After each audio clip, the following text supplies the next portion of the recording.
नमस्कार दोस्तों, एक बार फिर से आप सभी का स्वागत है मेरे यूट्यूब चैनल पर। आज इस वीडियो में बात करने जा रहे हैं eco clubs for mission life का रजिस्टर जून माह के लिए कैसे तैयार करेंगे। इस माह में यानी जून माह में कौन सी थीम पर कार्य करना है, क्या-क्या टॉपिक आप ले सकते हैं, किन-किन विषयों पर अपनी टीम के साथ इको क्लब टीम के साथ चर्चा करेंगे और गतिविधियाँ करेंगे। तो इस वीडियो को शुरू करने से पहले एक छोटी-सी रिक्वेस्ट है, वीडियो को बिना स्किप किए हुए अंत तक ज़रूर देखिएगा। वीडियो को लाइक, शेयर, कमेंट करना मत भूलिएगा। चैनल को यदि सब्सक्राइब नहीं कर रखा हो, तो चैनल को सब्सक्राइब करके बेल आइकन को हिट करके ऑल ज़रूर सेलेक्ट कर लीजिएगा, क्योंकि आगे ऐसे ही और भी बेहतरीन वीडियोज़ आपके बीच आते रहेंगे। आगे जितने भी माह हैं, उनसे जुड़े हुए रजिस्टर के कार्य आपको मिलते रहेंगे और भी जो भी इम्पोर्टेंट वीडियोज़ हैं, वो आप तक पहुँच जाएँगे। तो शुरू करते हैं इस वीडियो को। देखिए, eco clubs for mission life ये पहला पेज रहेगा रजिस्टर सेशन, जो हर रजिस्टर में कॉमन है पहला पेज। इसमें स्कूल नेम, ब्लॉक, डिस्ट्रिक्ट रहता है। देखिए, कोई भी वीडियो अगर आपको लग रहा है कि फॉरवर्ड ज़्यादा मतलब तेज़ी से भाग रहा है, तो आप उसे पॉज़ करके कंटेंट को देख के नोट कर सकते हैं। अब देखिए, पहला पेज जो लिखेंगे जून माह में, इसकी थीम है प्लास्टिक प्रदूषण को समाप्त करना, क्योंकि विश्व पर्यावरण दिवस को सेलिब्रेट करेंगे हम। तो दिनांक 5-6 गुरुवार, क्योंकि 5-6 को विश्व पर्यावरण दिवस है, इसलिए इस दिनांक को ये गतिविधि करनी होगी। अब बात ये आ रही है कि विद्यालय में यदि अवकाश है, ग्रीष्मावकाश, तो कुछ विद्यालयों में समर कैंप का कार्य अगर चल रहा है, तो उन विद्यालयों में इस गतिविधि को कराया जा सकता है।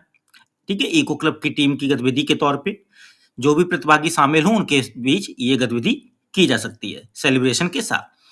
और जिन विद्यालयों में यदि अवकाश है, बंद है, तो वो जब भी अगले कार्य दिवस कभी आएँ, तो उस तिथि में इस गतिविधि को कराते हुए इससे जुड़ा हुआ इवेंट बनाएँगे।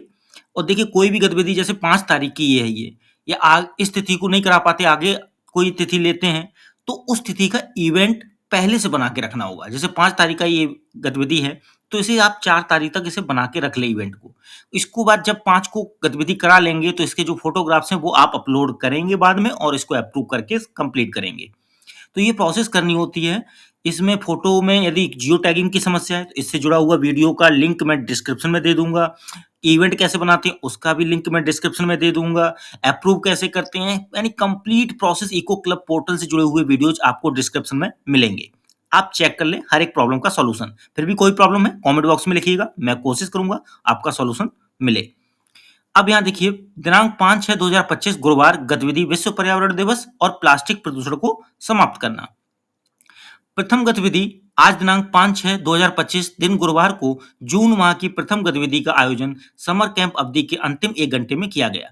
इको क्लब की बैठक में सभी सदस्यों ने प्रतिभाग किया और सभी द्वारा अपनी सहभागिता हेतु आश्वासन दिया गया। आज दिनांक 5-6-2025 दिन गुरुवार की प्रथम गतिविधि विश्व पर्यावरण दिवस सत्र का उद्देश्य छात्रों में पर्यावरण के प्रति जिम्मेदारी और संवेदनशीलता विकसित करना है, ताकि वे न केवल वर्तमान समय में बल्कि भविष्य में भी पर्यावरण संरक्षण में महत्वपूर्ण योगदान दे सकें। वृक्षारोपण गतिविधि कार्यक्रम का आयोजन किया गया। अब इसमें गतिविधि हुई वृक्षारोपण की, तो जिसको इको क्लब पोर्टल पर थीम एडॉप्ट हेल्दी लाइफस्टाइल के तहत सब थीम एनवायरनमेंट डे सेलिब्रेशन में फोटोग्राफ के साथ विवरण को अपलोड किया गया। देखिए, वीडियो भी आप अपलोड कर सकते हैं। द्वितीय गतिविधि हर शिक्षिका द्वारा सर्वप्रथम छात्रों को पर्यावरण के बारे में महत्वपूर्ण जानकारी दी गई तथा पर्यावरण की विभिन्न प्रकार की समस्याओं जैसे कि प्रदूषण, जलवायु परिवर्तन से अवगत कराया गया। प्रदूषण को कम करने के उपायों के संबंध में छात्रों से चर्चा पर चर्चा की गई तथा चर्चा पर चर्चा से स्पष्ट बिंदुओं को चार्ट पर अंकित किया गया तथा छात्रों से उक्त बिंदुओं को व्यवहार में प्रयोग करने हेतु प्रेरित किया गया। हर शिक्षिका द्वारा प्लास्टिक प्रदूषण को समाप्त करने के लिए कुछ बुनियादी तथ्यों को इको क्लब के सदस्यों को समझाया गया, जो कि निम्न है। कौन से बुनियादी तथ्य हैं? जैसे एकल उपयोग वाले प्लास्टिक का उपयोग कम करें, प्लास्टिक कचरे को रिसाइकिल करें, प्लास्टिक उत्पादन को कम करें, प्लास्टिक के विकल्पों को विकसित करें और लोगों में जागरूकता फैलाएं। प्लास्टिक प्रदूषण एक गंभीर समस्या है, लेकिन इसे कम किया जा सकता है।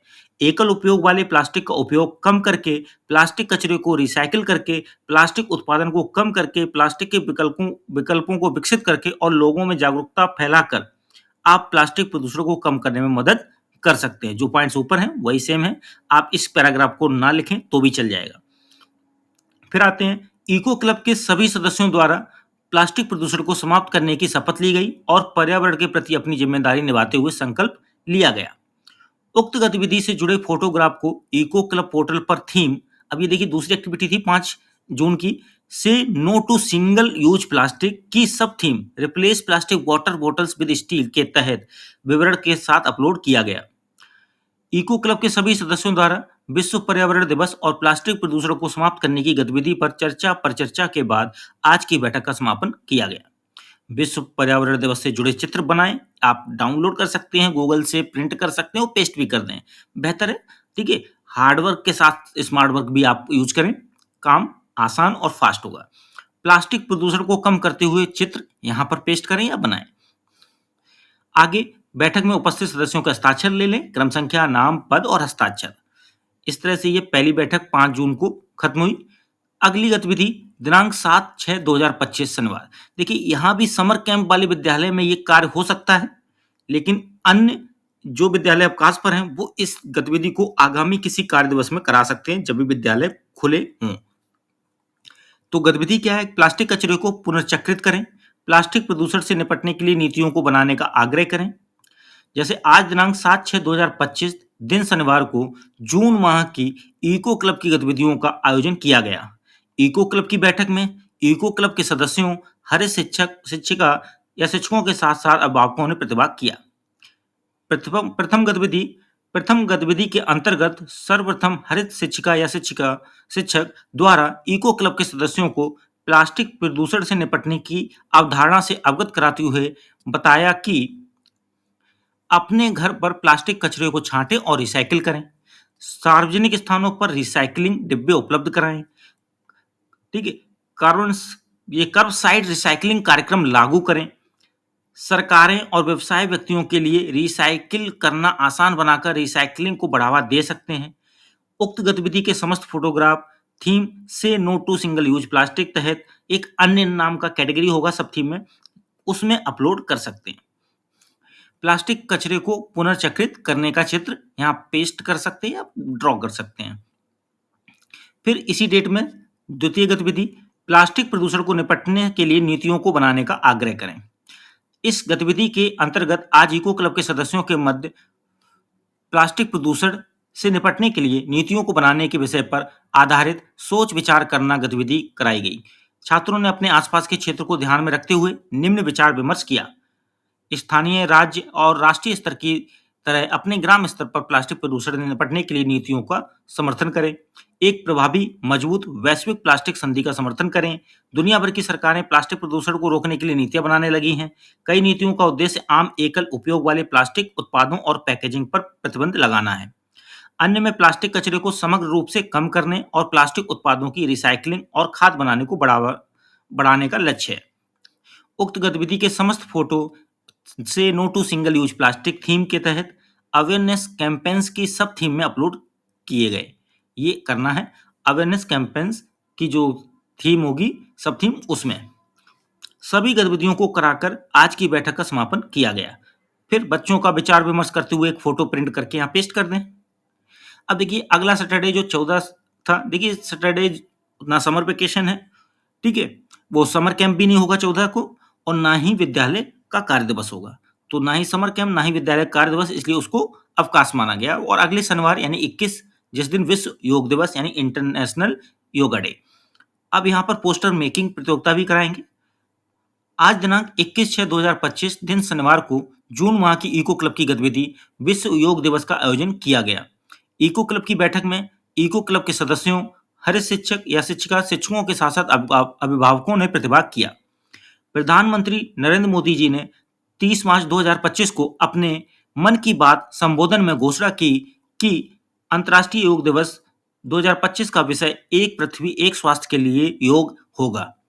एक स्वस्थ विश्व आबादी के लिए भारत के दृष्टिकोण को साझा करते हुए प्रधानमंत्री ने कहा, योग दिवस 2025 का विषय एक पृथ्वी एक स्वास्थ्य के लिए योग रखा गया है। हरित शिक्षक या शिक्षक द्वारा बताया गया कि अंतर्राष्ट्रीय योग दिवस प्रतिवर्ष 21 जून को मनाया जाता है।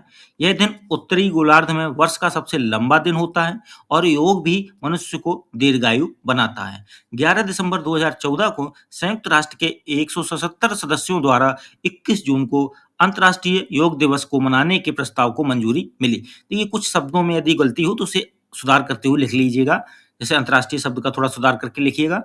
भारत के इस प्रस्ताव को 90 दिन के अंदर पूर्ण बहुमत से पारित किया गया, जो किसी प्रस्तावित दिवस को संयुक्त राष्ट्र संघ में पारित करने के लिए सबसे कम समय है और ये काबिले तारीफ है हमारे देश के लिए।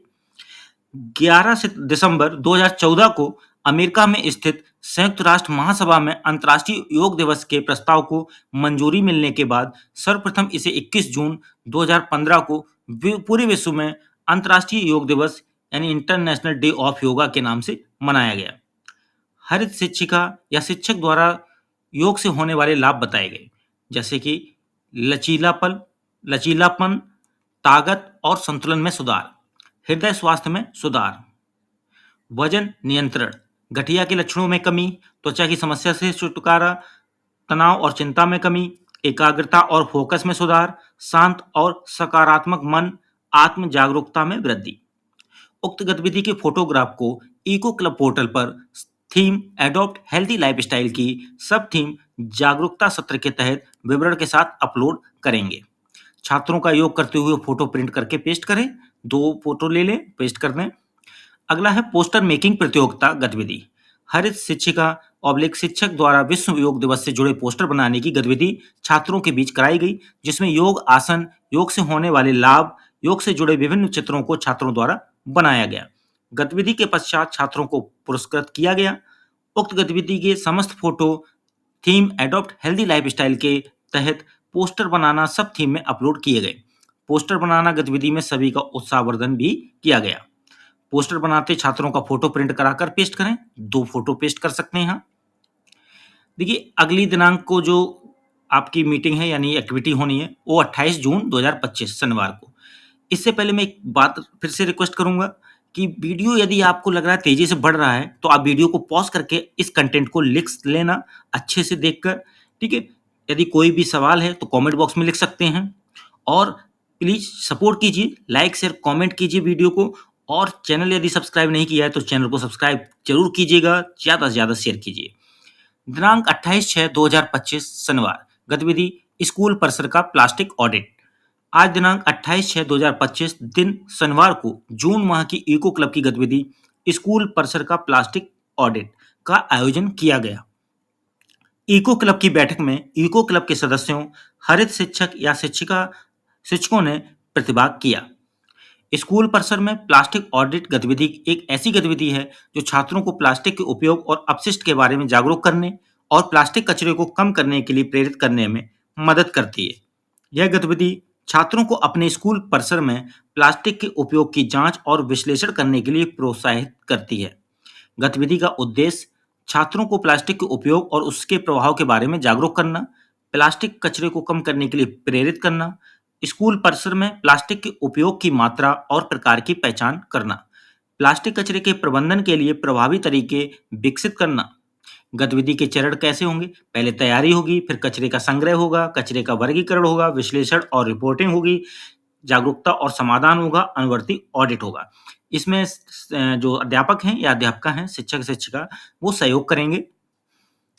गतिविधि से लाभ: छात्रों को प्लास्टिक के उपयोग और उसके प्रभाव के बारे में जागरूकता बढ़ेगी, प्लास्टिक कचरे को कम करने के लिए छात्रों में प्रेरणा बढ़ेगी, स्कूल परिसर को प्लास्टिक कचरे से मुक्त करने में मदद मिलेगी, छात्रों में पर्यावरण के प्रति जागरूकता बढ़ेगी। उक्त गतिविधि के फोटोग्राफ को इको क्लब पोर्टल के थीम से no to single use plastic की sub theme plastic audit of school campus के तहत विवरण के साथ फोटो अपलोड करेंगे। और विद्यालय परिसर में प्लास्टिक ऑडिट करते हुए छात्रों का फोटो प्रिंट करके पेस्ट करें। 2 फोटो इस तरह के आप पेस्ट कर सकते हैं। तो वीडियो अच्छा लगा हो तो लाइक शेयर कमेंट करना मत भूलिएगा। चैनल को यदि अभी तक आपने सब्सक्राइब नहीं किया है तो चैनल को सब्सक्राइब जरूर कीजिएगा, बेल आइकन को हिट करके ऑल सेलेक्ट करना मत भूलिएगा। मिलते हैं ऐसे ही बहुत बेहतरीन वीडियो के लिए अगली बार। आज के लिए बस इतना ही, धन्यवाद।